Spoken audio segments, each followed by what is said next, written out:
company that's been based in Vancouver, BC since 1985. Previous to that, it was called Milestone Percussion, which had been in existence from 1974. And the whole aim of the company has been to produce a synthetic shell drum, focusing specifically on fiberglass, and more recently carbon fiber and carbon Kevlar shells. The idea being to get a shell that's very thin. Fiberglass shells are slightly over 1/8 of an inch thick. Carbon fiber about 30% thinner than that, and carbon Kevlar about 30% thinner than the carbon fiber.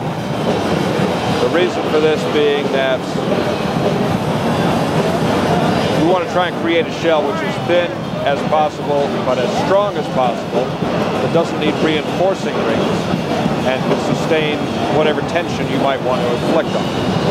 You're looking for the maximum amount of resonance, try to get the most body resonance, tack, cut, sustain, all of those characteristics that some drummers find desirable. And the difference between the three materials, sound-wise, is that the carbon fiber shells tend to sound drier and darker than their fiberglass equivalents, and the same proportionately for the carbon Kevlar. I think what I've always heard in these drums, and I started out as a customer back in 1975 when I got out of high school, my ears always heard that there was more of everything that I might have wanted out of a drum. I do have an old a study that was done years ago by the University of British Columbia by some engineering students up there, back when they used to do these things with oscilloscopes and microphones. And it does actually graph out all of the sound properties of a variety of different shells in identical drums. And back then it was the Milestone shell actually did visibly prove out to have more resonance, more sustain, more attack, longer decay. The overtone structure is totally different. And so to me, I've always thought that these were capable of being louder. I think they are the most unique drums of their kind that exist at this point. As far as I know, nobody else does what I do. I'm it. Nobody else who builds fiberglass shells the way I do it. Nobody else that builds carbon fiber shells the way I do them. And I don't think there's anybody else that builds carbon Kevlar shells at all. So the determination as to what's the best is not mine. And I don't think I've ever looked at what I do as being better than what anybody else in this building does. It just stands alone amidst all of the other products that are out there. Most of what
Dunnett Classic Drums basically specialize in stainless steel, titanium, okay, monoply, solid wood snare drums, domestic and exotics, and also on this side we have the George Way snare drums. Three models, a 3-ply, a 4-ply, a solid brass, and a solid maple snare drum. And new for this year for Dunnett, a new Art Deco lug as an alternative to the tube lug, and also a new George Way model called the Arrow.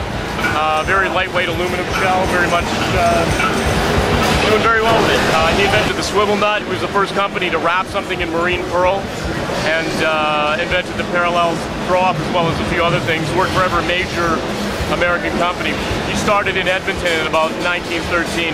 Yeah, I spent a lot of time and money acquiring some George Way and Camco snare drums, taking them apart, analyzing them for weight, shelf life, that sort of thing, and took it to the manufacturing sector and said, this is what I need.